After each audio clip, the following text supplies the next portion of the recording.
Nunca pensé que un día ocultaría un moretón con maquillaje, y escucharía a mi madre fingir que no lo veía. Pero 30 minutos después, se arrodilló ante mí y no fue para disculparse. Si alguna vez has tenido que elegir entre la paz y tu dignidad, mira hasta el final, porque esta historia te conmoverá. Antes de continuar, suscríbete al canal y dale a me gusta para ayudarme a traerte más historias como esta. Y comparte para que más mujeres se sientan conmovidas por nosotras. Soy Marina, y esta es la historia que cambió mi vida por completo. Me llamo Marina.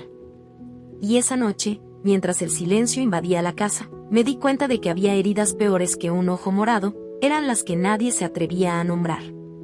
La toalla húmeda me apretaba la cara, la piel me palpitaba bajo el moretón recién formado, pero no lloré. Descubrí desde el principio que llorar aumenta el miedo, hace que el pecho resuene como un tambor vacío. El silencio, al menos, me daba la ilusión de control. El sonido de la cerradura al girar rompió el silencio. Mis padres. Siempre entraban sin avisar, como si aún fueran los dueños, como si nuestra relación estuviera intacta.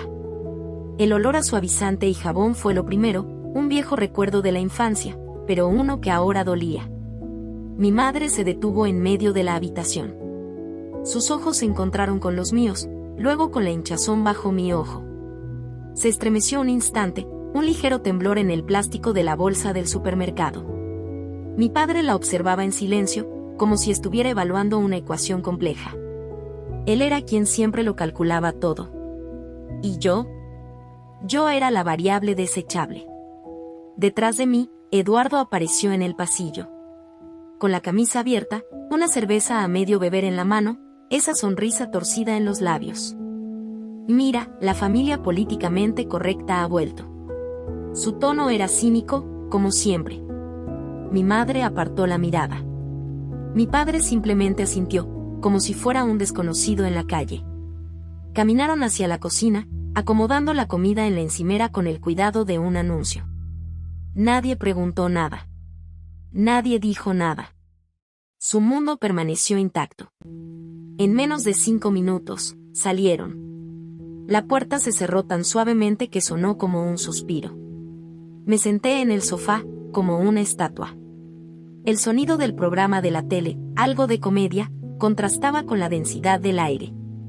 Eduardo se dejó caer en el sillón con un gruñido de satisfacción, con la botella en equilibrio sobre el pecho. El sonido de la tapicería hundiéndose bajo su peso me repugnaba. Me toqué la cara. No para aliviar el dolor, sino para recordar que era real. 2 días antes, había transferido otra cantidad de nuestra cuenta conjunta sin avisarme. Una notificación en la app del banco decía, $3.250,00 transferidos a E. Sousa. Ninguna explicación, ninguna respuesta. La tarjeta de crédito ya había alcanzado el límite ese mes, pero dijo que su empresa necesitaba liquidez. La empresa estaba a su nombre, pero el dinero era mío. Siempre lo había sido. Todo empezó con una tarjeta de crédito, y terminó con una deuda que casi me destruye. Intenté resistirme. Dije, no puedes seguir tratándome como si fuera una empleada sin sueldo. Eso fue suficiente. La bofetada fue como un trueno. Ni siquiera tuve tiempo de apartarme. Me golpeé la espalda contra el mostrador, quedándome sin aire. Y él, como siempre, extendió la mano después, con esa voz suave, «Me provocas, Marina. Siempre tienes que armar un escándalo». Pero ahí mismo, en ese instante, en el silencio de la habitación, lo supe. No se trataba de un escándalo. Se trataba de sobrevivir. Y ya no quería sobrevivir. Quería vivir. Regresé al baño. Me limpié la sangre del labio. Miré mi reflejo. La mujer al otro lado del espejo parecía agotada, pero intacta. Yo seguía estando completo. Respiré hondo. Tomé mi teléfono. Un solo contacto guardado con la letra R. Escribí, «Estoy listo». Lo borré. Lo volví a escribir. Lo envié.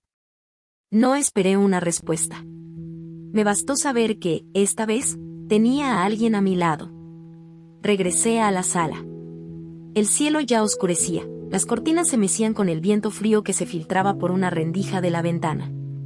Eduardo roncaba suavemente, entregado a la inercia de quien se cree intocable. Pero algo dentro de mí ya había despertado.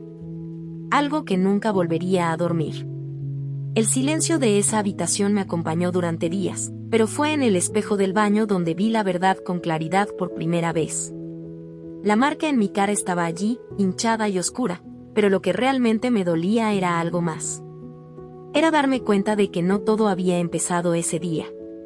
Me miré al espejo y susurré, ¿sabes cuánto tiempo lleva pasando esto? Y lo supe. Lo supe desde la primera vez que desapareció su tarjeta de crédito, desde la primera vez que me hizo pedir un préstamo en el banco, solo hasta que su negocio arrancara. En ese momento, pensé que era amor. Apoyo. Compañerismo.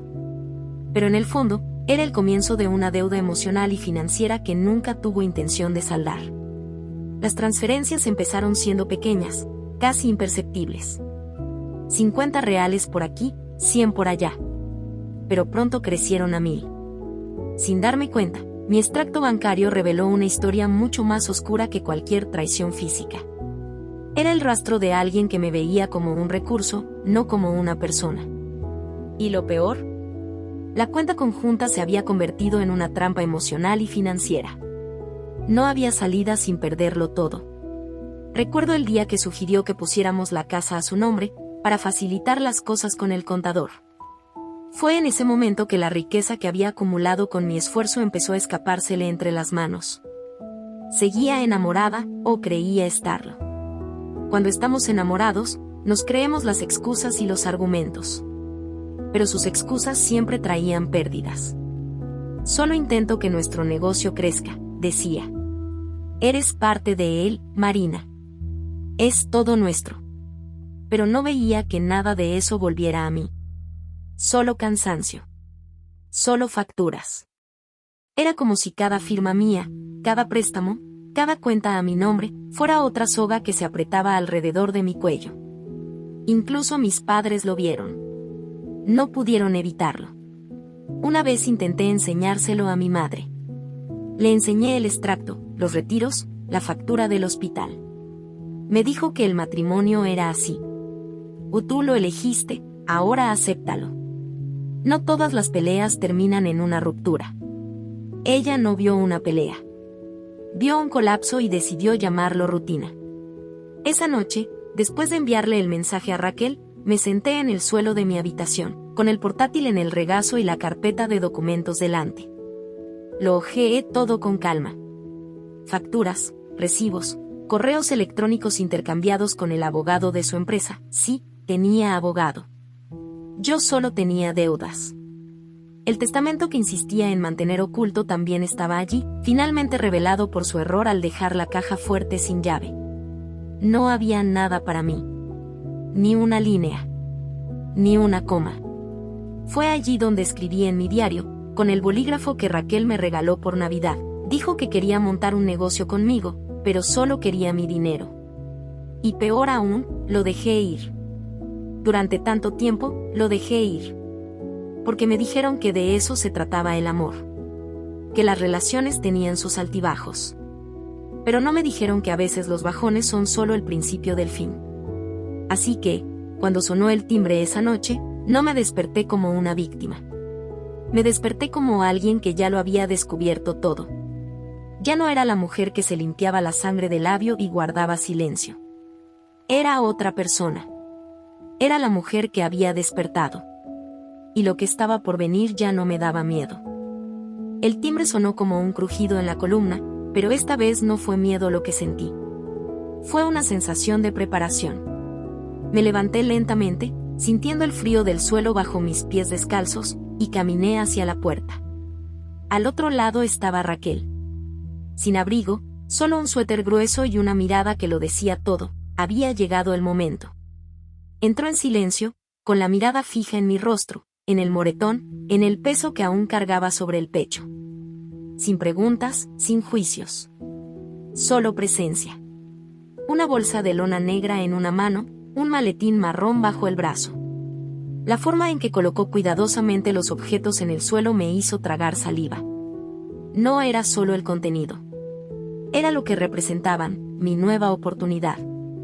¿Estás realmente listo?, preguntó en voz baja, casi un susurro. Asentí. El miedo aún vivía en mí, pero ya no me dominaba. Y eso era nuevo. Era libertad en forma de decisión. En la cocina, saqué un sobre negro del cajón. De esos que se guardan para las cartas que duelen. Escribí a mano su nombre, Eduardo. Dentro puse una copia del contrato de matrimonio, 3 extractos bancarios con transferencias no autorizadas y una nota escrita con letra firme. Vas a necesitar un abogado, no una cerveza. Raquel me observaba en silencio, como si supiera que no era momento de consolar, sino de testificar. Eduardo seguía dormido en el sillón de la sala. El sonido de su respiración agitada se mezclaba con el tic-tac del reloj de pared. Dejé el sobre junto a su botella, respiré hondo y volví al pasillo. Me entregó la carpeta. Me senté en la cama y comencé a hojearla. Cada página era un fragmento de mi historia. Una historia de abuso que hasta entonces solo existía en mi memoria. Informes de traslado, copias de impresos con amenazas veladas, informes médicos, fechas de hospitalizaciones que, según yo, fueron accidentes. Una cronología de destrucción calculada. Todo allí, catalogado, organizado. Vi mi propio infierno tomar la forma de un documento. Yo pagué los 2 primeros meses del nuevo apartamento. Está a mi nombre, pero el contrato es tuyo, dijo Raquel. No tenías que. Sí, lo hiciste. Porque nadie más lo hizo. Porque creo en ti. Y porque me importas. Su voz tembló un poco, pero no era debilidad. Era una fuerza real, contenida. En el fondo de su bolso había una grabadora pequeña, del tamaño de un lápiz labial. Pilas nuevas. Graba todo con claridad. Si necesitas pruebas, no lo dudes. Me guardé el dispositivo en el bolsillo del pantalón, me temblaban las manos, no de miedo, sino de algo más poderoso, coraje. Incluso sacó un celular sencillo de su bolso. Sin aplicaciones ni rastreadores. Solo llamadas y mensajes. Si se entera de esto, se volverá loco. Pero ahora tienes un plan, Marina. Ahora tienes voz. Respiré hondo. Y ya está perdido. Solo que aún no lo sabe. Apenas había terminado la frase cuando el crujido de la madera anunció el despertar del monstruo. Pasos pesados en el pasillo. El tintineo de vasos. El sonido del control remoto cayendo al suelo. Estaba despierto. Mi corazón se aceleró, pero mis pies permanecieron firmes en el suelo. Raquel asintió. Hora de actuar.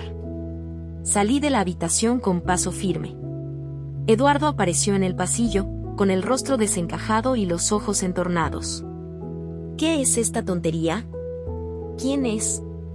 Señalé el sobre. Responderás por esto. ¿Por qué? ¿Ahora me vas a chantajear, Marina? Se rió, pero había algo nuevo en su expresión, inseguridad. No te preocupes. No es veneno. Pero puede matar todo lo que has construido. Dio un paso adelante, con los hombros tensos. Intentó agarrarme la muñeca. Raquel salió de la habitación. Con el celular en la mano. Filmando. Déjala ir, dijo con firmeza. Está viva ahora.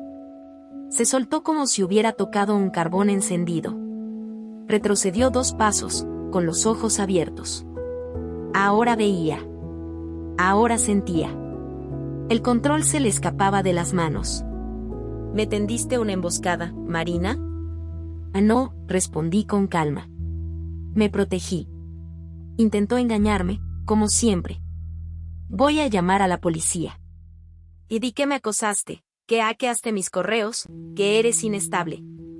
Sonrió levemente. Bien. Porque ya están en camino. Tendrás la oportunidad de demostrárselo. Dudó. Entonces abrió el sobre. Hojeó las páginas. Sus ojos recorrieron las fechas, las cantidades, los documentos firmados con mi firma falsa. La parte de mí que una vez había deseado que me amara ahora solo quería justicia. Estás destruyendo mi vida, susurró. No, corregí. Tú destruiste el mío. Solo estoy recuperando lo que queda. La policía llamó a la puerta poco después. Raquel entregó los documentos. Les mostré las grabaciones. Los agentes observaron, escucharon e hicieron preguntas. Por primera vez en años, alguien me escuchaba. Eduardo intentó discutir, lloró, suplicó. Pero ya no dependía de mí. En la comisaría, nos separaron. Raquel me fulminó con la mirada antes de desaparecer por el pasillo. Y me dejaron allí, en una habitación fría, con una agente de policía con ojos cansados pero alerta. Hojeó mis archivos y dijo, «Te preparaste. No para pelear. Me preparé para que me creyeran». Ella asintió. Y escribió. No lloré allí. Ya había llorado en cada habitación de esa casa. En la comisaría, solo había espacio para la verdad. Por la ventana vi que el sol estaba a punto de salir. Y ya no sentí miedo. Sentí algo más. Algo que ardía débil pero constante. Era la llama que Raquel encendió conmigo. En el asiento trasero del coche patrulla, el frío cuero me rozaba las piernas como para recordarme que seguía ahí, intacto. Afuera, el amanecer se disolvía en tonos azules. Dentro, todo en mí estaba suspendido, como si el tiempo esperara mi respiración. En la comisaría, nos separaron a Raquel y a mí.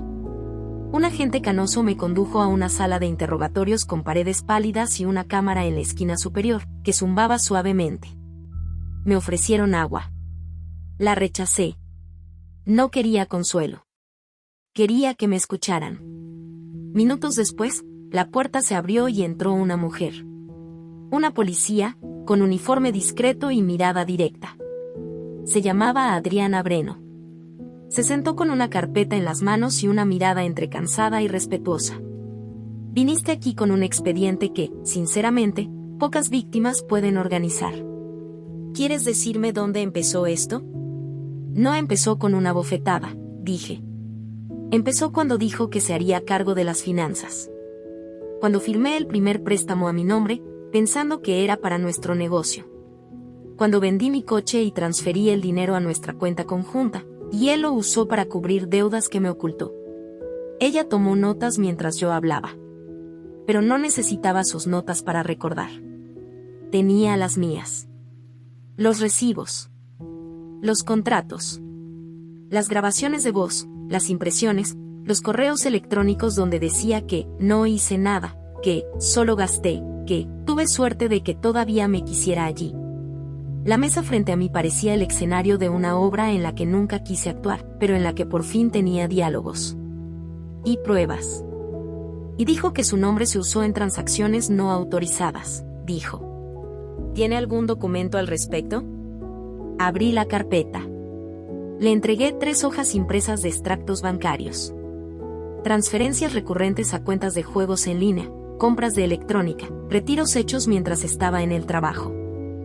Todo con el mismo patrón. Siempre el día antes de la fecha de pago del alquiler. Decía que el banco había cometido un error. Lo analizó en silencio, recorriendo los números con la mirada. ¿Has registrado alguna ocurrencia antes? No. Pero lo anoté todo. Le di otra hoja. Un diario impreso de incidentes, cada fecha marcada con un pequeño punto rojo, idea de Raquel, para destacar los días más graves. Al lado, una copia de un informe médico firmado por una amiga enfermera. Me diagnosticaron una lesión en las costillas. Dijo que me resbalé en el garaje. No lo cuestionó. Pero lo firmó. ¿Alguna vez te han amenazado? Encendí la grabadora de mi teléfono. Le di al play. Su voz llenó la habitación. ¿Crees que alguien te escuchará, Marina? Soy el que cobra. Yo pago todo. Sin mí, no eres nada. Solo una mujer cualquiera con miedo a estar sola. Me miró. Pero no con lástima. Con reconocimiento. ¿Qué quieres ahora? Preguntó. ¿Medidas de protección? ¿Investigación formal? ¿Remisión legal? Todo, respondí sin dudarlo. Quiero que responda. Y quiero que dejen de tratar esto como una pelea de pareja. Eso es un delito. Y hay un rastro financiero. ¿Estás diciendo que además de violencia doméstica hubo manipulación de activos? Asentí. Me usó como escudo crediticio. Me endeudó. Tengo mala fama por su culpa. No es solo psicológico. Es sistémico. Y si lo analizas con más detenimiento, verás que no soy la única. Guardó silencio un momento. Luego dijo algo que sonó más humano que burocrático. Tienes razón. Y tienes valor. La mayoría de la gente llega aquí sin nada en las manos. Tú llegaste con el mapa completo. Firmé los papeles de la orden de protección, entregué las copias certificadas y permití el acceso a mi celular y a mis archivos de audio. Cuando salí de la habitación, Raquel ya me esperaba afuera, sosteniendo una taza de café como si fuera un ancla. ¿Lo oyeron?, preguntó. Por primera vez, sí. De camino al coche, vibró mi teléfono. Un correo electrónico. Asunto, recibido. Era de un periodista. El periodista. Alguien a quien había seguido en silencio durante meses. Alguien que había derribado a un político violento con un artículo devastador. En el cuerpo del mensaje, solo una línea: esto no se ocultará. Te llamo en una hora. Me temblaban los dedos, pero no de miedo. Era como si cada parte de mí finalmente volviera a la vida, una respiración a la vez. Llegamos al nuevo apartamento. Modesto, paredes blancas, muebles de alquiler. Pero era mío. Sin recuerdos pegados en las paredes. Sin gritos resonando en el pasillo. El tipo de lugar donde podías dormir sin dejar la luz del pasillo encendida. Raquel se sentó en el sofá, pero yo permanecí de pie. Tomé la carpeta policial y la puse sobre la mesa de la cocina. La miré como quien mira una semilla plantada con dolor. Allí estaba la verdad. Toda la verdad. Impresa. Registrada. Organizada. Ya no era un susurro en la oscuridad. En la portada de la carpeta escribí con un bolígrafo negro: libertad.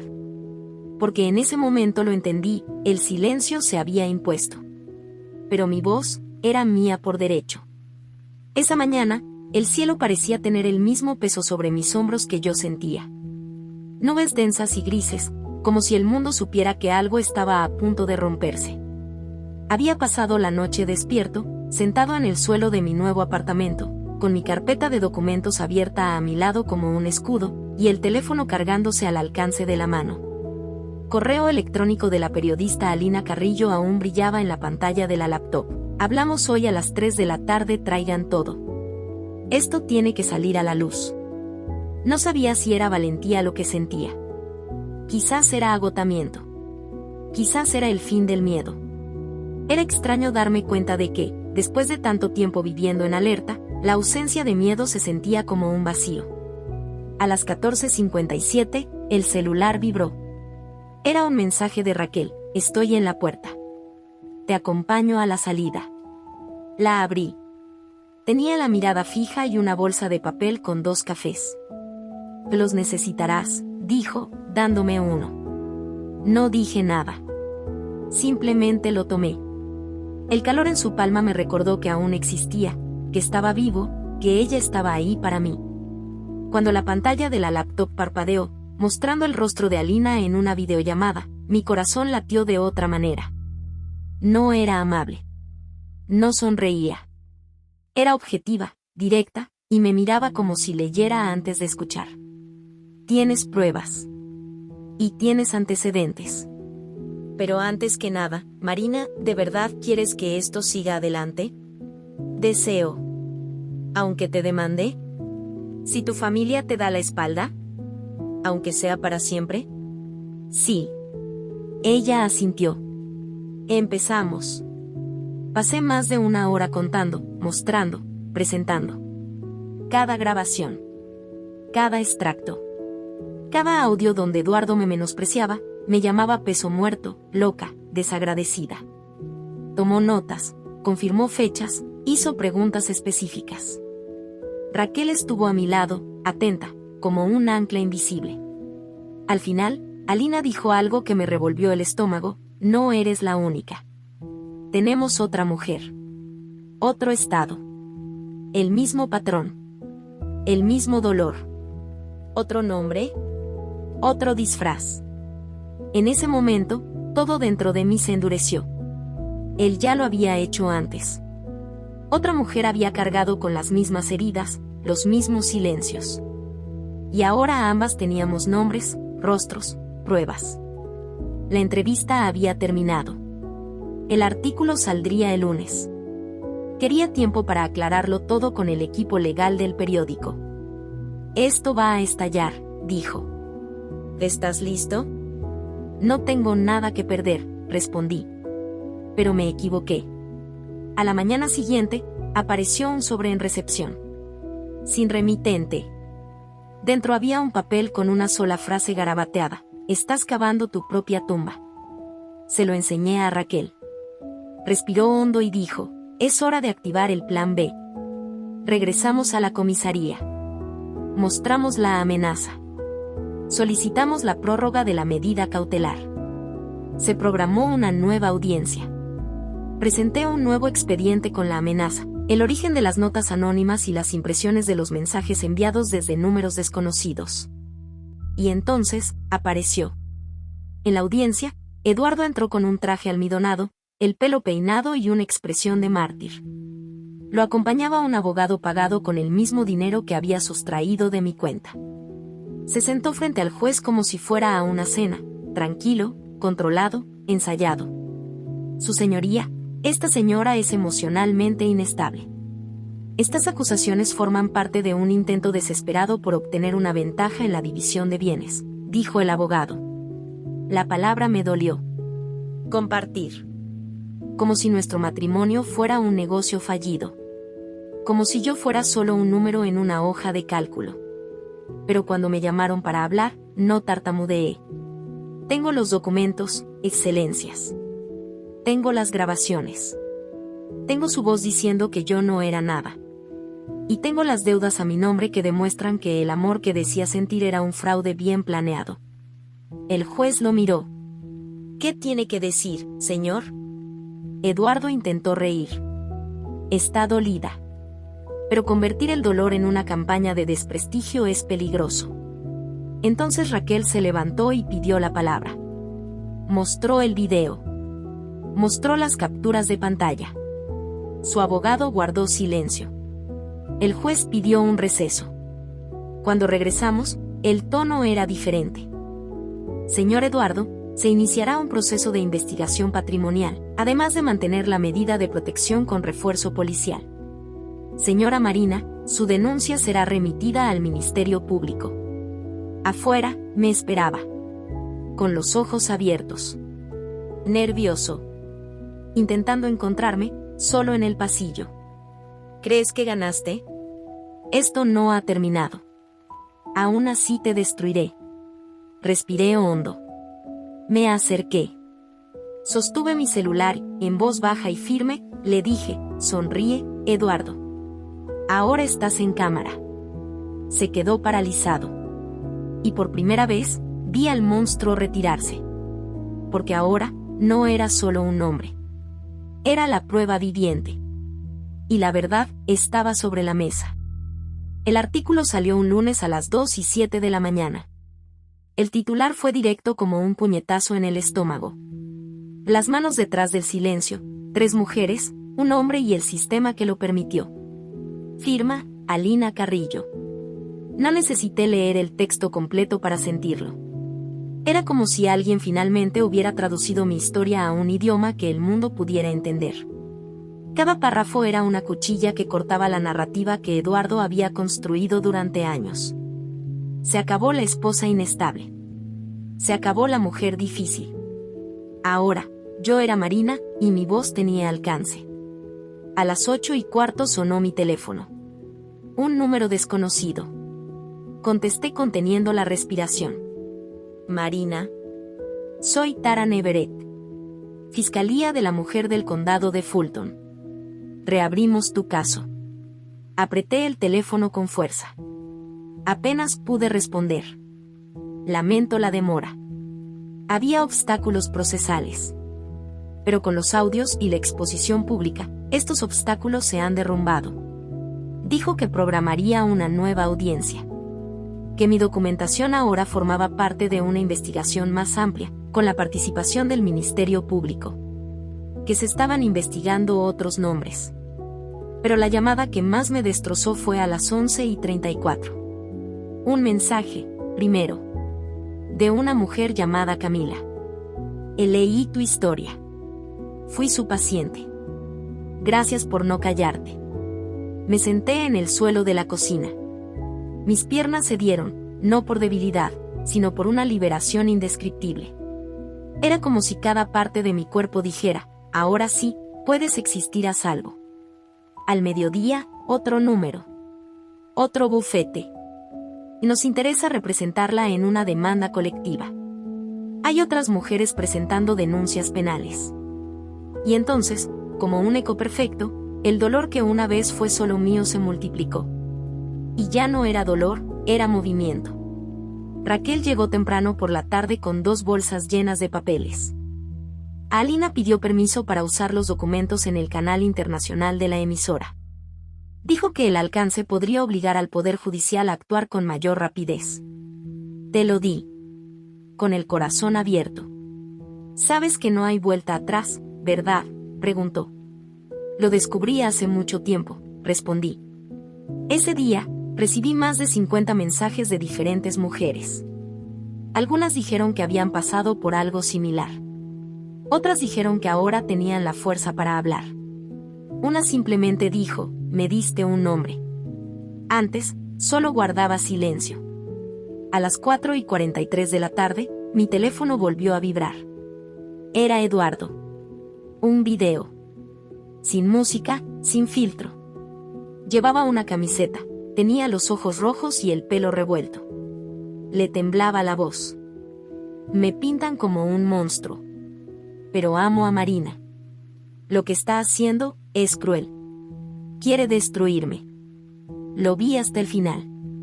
No temblé. No lloré. No lo creí. Intentaba manipular a la opinión pública.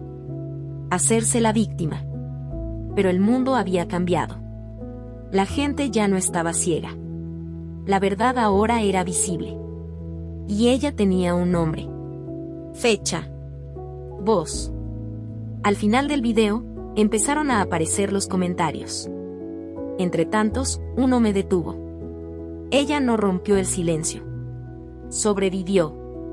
Y eso lo dice todo. Más de 30.000 me gusta en 2 horas. El eco había comenzado. Por la noche, un funcionario judicial entregó un nuevo documento. Una orden judicial. El tribunal ordenó a Eduardo entregar todas las armas registradas antes de las 10 de la noche. Una medida de emergencia.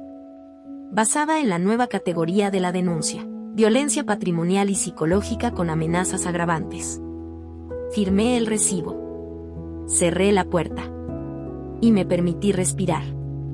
Mientras la ciudad se sumía en el silencio bajo el cielo oscuro, encendí una vela pequeña, de esas que mi abuela decía que purificaban el aire y alejaban las cosas malas. La llama titiló, pero permaneció firme. Como yo. A la mañana siguiente salí solo. Con la chaqueta cerrada hasta el cuello, el pelo recogido y la mirada fija. Fui a un discreto edificio en el centro, donde Alina había reservado una habitación. Quería que conociera a 2 mujeres. Las otras.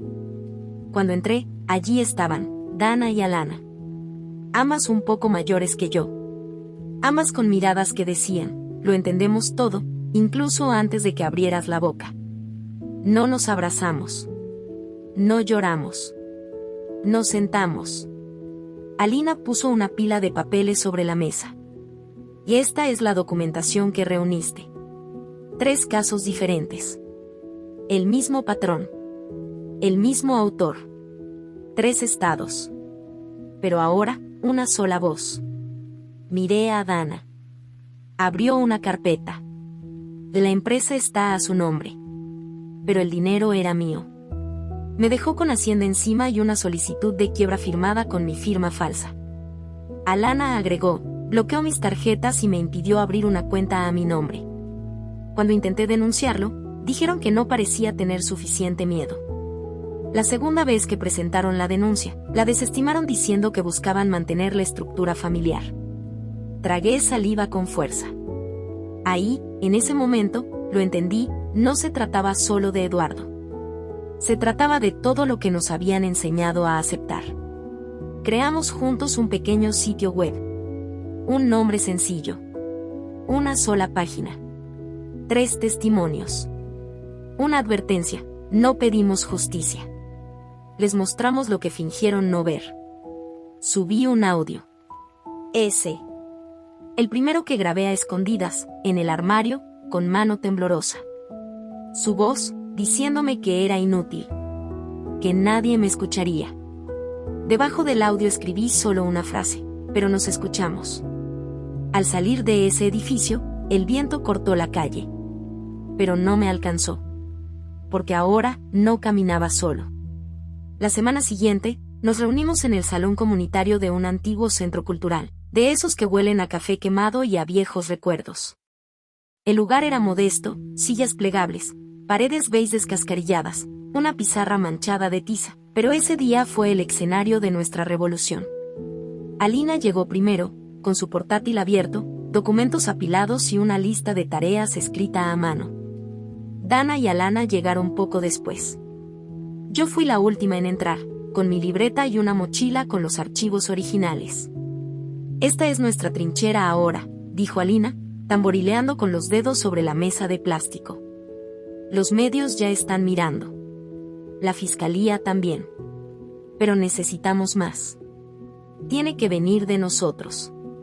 A partir de hoy, formamos parte de algo más grande. A partir de hoy, el dolor ya no sería una cicatriz aislada, se convertiría en un mapa.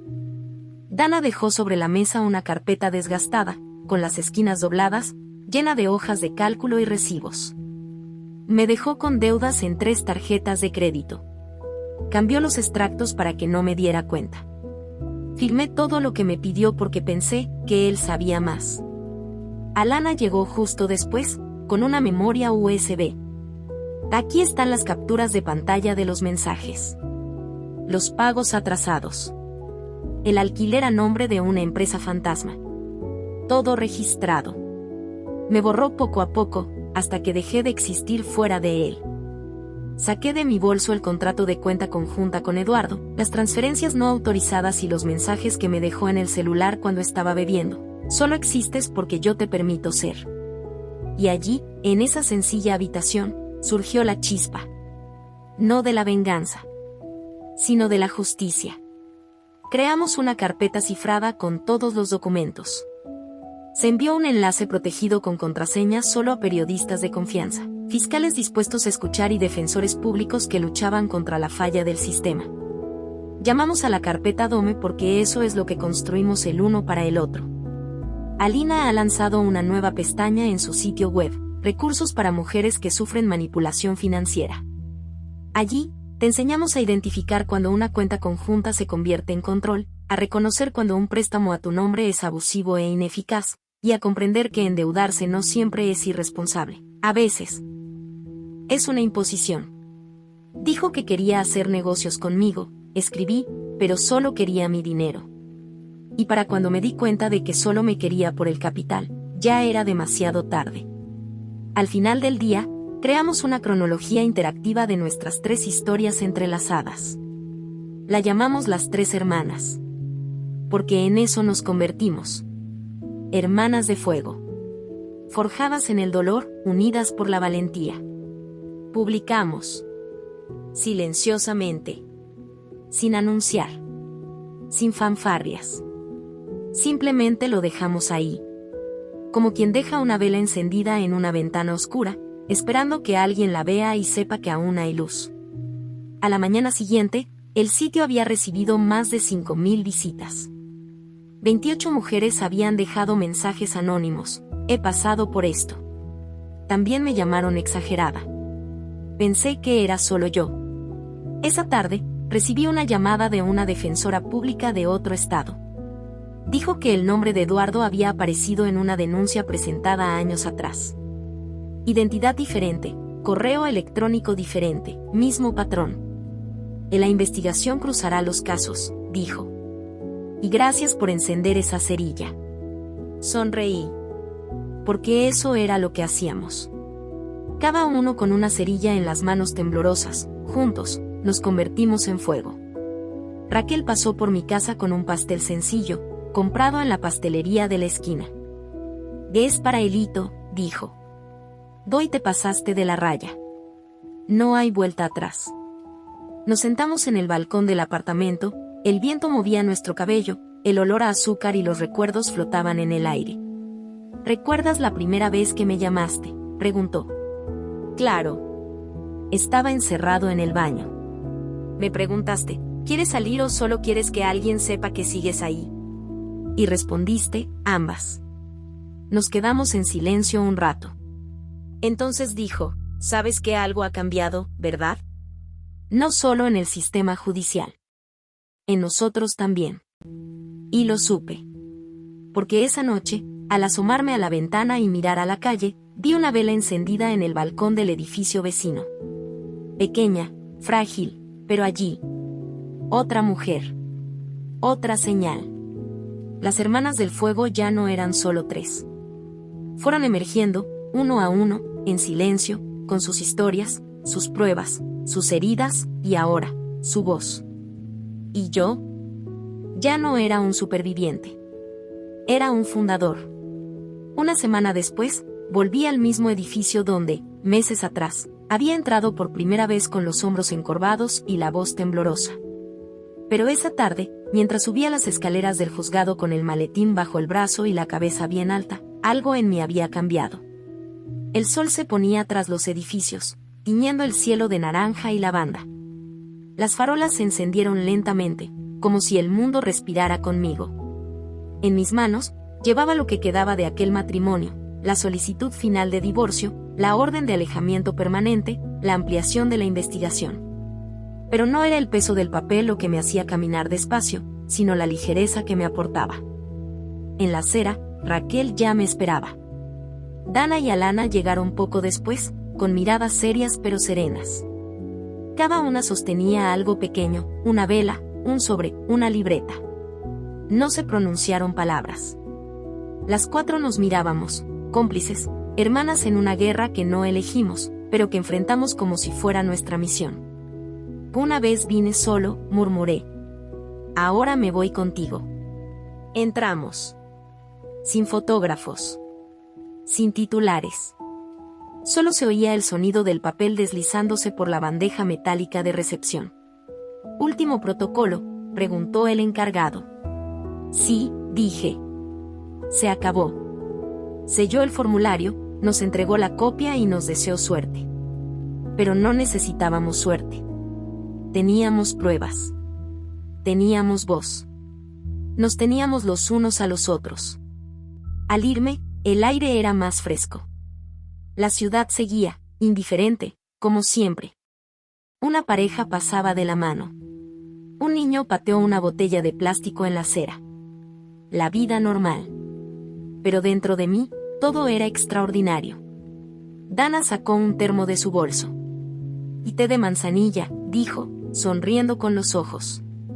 Alana me dio una vela pequeña, apagada. Para tu ventana. Por si alguien está mirando, necesitando creer que mejora. Nos abrazamos.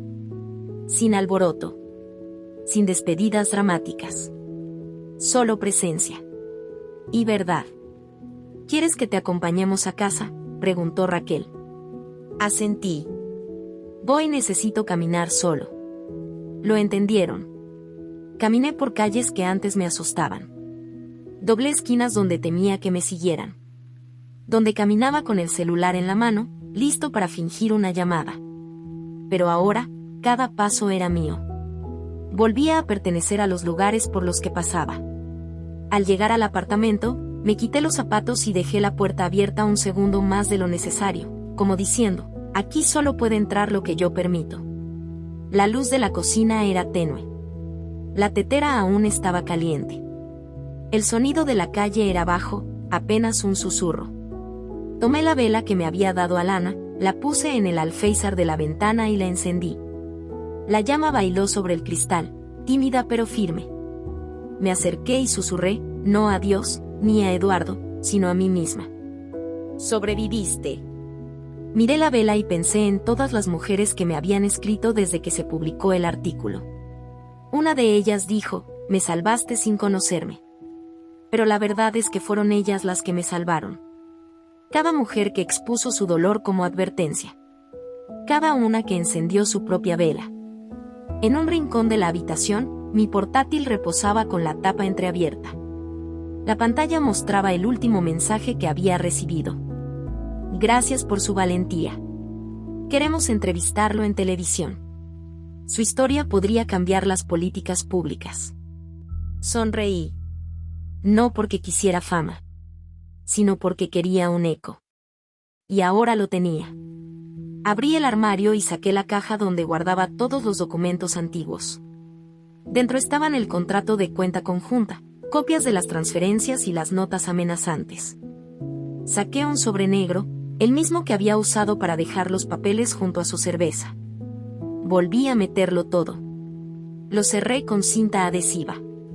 Y escribí en letras grandes. Cerrado. Lo guardé en un cajón. No porque lo negara, sino porque ya era cosa del pasado. Me acerqué al espejo del baño.